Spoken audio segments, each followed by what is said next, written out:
तो मैं क्लास 8 का भी पढ़ूँगी। और आप लोग अगर ऐसा सोचते हैं कि एक दिन में आप कंप्लीट नहीं कर सकते आंसर, अरे आराम से कंप्लीट कर सकते हैं यार, कोशिश तो करिए। और ऐसा नहीं है कि आप पढ़ नहीं सकते, आप पढ़ सकते हैं, आप कोशिश करिए, आप ज़रूर एनसीईआरटी कवर कर लेंगे। क्योंकि ज़्यादा चैप्टर नहीं होते, जैसे कि क्लास 7 में सिर्फ 7 चैप्टर थे, सॉरी 7 नहीं 9 चैप्टर थे, तो वो आराम से कवर हो जाते, उसमें कोई दिक्कत नहीं होती, आप लोग पढ़ सकते हैं आराम से, इसमें कोई दिक्कत नहीं।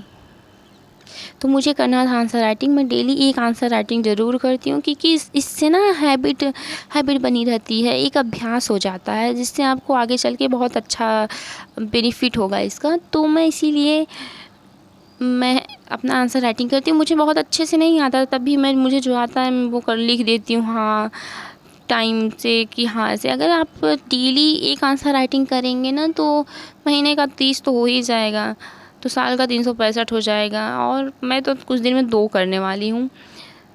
तो आंसर राइटिंग कंप्लीट हो गया है। और मुझे अच्छे से आता नहीं, तो मैं बहुत गलत भी कर देती हूँ, मैं बहुत धीरे धीरे भी लिखती हूँ, सोच सोच के लिखना रहता है। तो इसमें जो मुझे लगता है कि हाँ ये फैक्ट नहीं है, तो उसको मैं बाद में कहीं से पढ़ के इसमें ऐड कर दूँगी। तो चलते हैं खाना बनाने। कुंदरू, तो कुंदरू मेरा फेवरेट है, और सब लोग बोलते हैं कुंदरू नहीं खाना चाहिए, जो कुंदरू खाता है मंदबुद्धि रहता है, पर ऐसा कुछ नहीं है। कुंदरू में आयरन होता है, आप लोग खा सकते हैं, ऐसा सब बोलते हैं, और मुझे तो बहुत पसंद है। तो रोटी मेरी फूल गई बहुत अच्छी सी, तो चलते हैं जल्दी से खाना खा लेते हैं। तो दाल रोटी सब्जी खाना खा के चलते हैं। तो पढ़ने बैठने से पहले 1 बॉटल पानी अपने पास ज़रूर रखो, क्योंकि प्यास लग जाती है, और मैं बोल बोल के पढ़ती हूँ तो मुझे ज़्यादा लगती है। तो बज गए 10:30, और मैं द हिंदू का क्लास की थी, पर मैं उसमें से पीडीएफ में से मैं लिखी नहीं थी, अपना नोट्स नहीं बनाई थी। मैं सारा नोट्स नहीं बनाती, जो मुझे लगता है कि हाँ ये मुझे नहीं आ रहा है, तो वो मैं बना लेती हूँ कि हाँ ये टॉपिक मुझे समझ में नहीं आ रहा है, मैं इसको लिखूँगी तो मुझे याद हो जाएगा, मैं अगर रिवीजन मारूँगी तो। और जो मैंने द हिंदू और करंट अफेयर का नोट्स A4 साइज पेपर पे लिखा है, तो मैं उसका रिवीजन कर रही हूँ। मैंने इसका रिवीजन बहुत बार किया है, पर मैं हाइलाइटर मेरे पास नहीं था, हाइलाइटर ख़त्म हो गया था, तो मैं लेके आई। मैं सोची जो इंपॉर्टेंट फैक्ट्स है उसको हाईलाइट कर दूँ, रिवीजन में मारूँ। ऐसा है कि आप रिवीजन ज़्यादा करिए। मैं भी मैंने ये द हिंदू करंट अफेयर बनाया, मैं अगर सुबह उठती हूँ तो पहले मैं इसका रिवीजन ज़रूर करती हूँ, क्योंकि अगर आप जितनी बार रिवीजन करेंगे उतनी बार अच्छे से याद होगा, इसलिए मैं रिवीजन ज़रूर करती हूँ। आप लोग भी रिवीजन करिए।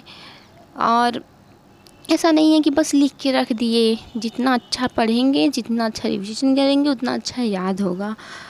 और लिख के रखने का तो हर कोई लिख के रख सकता है, पर रिवीजन ज़रूरी है।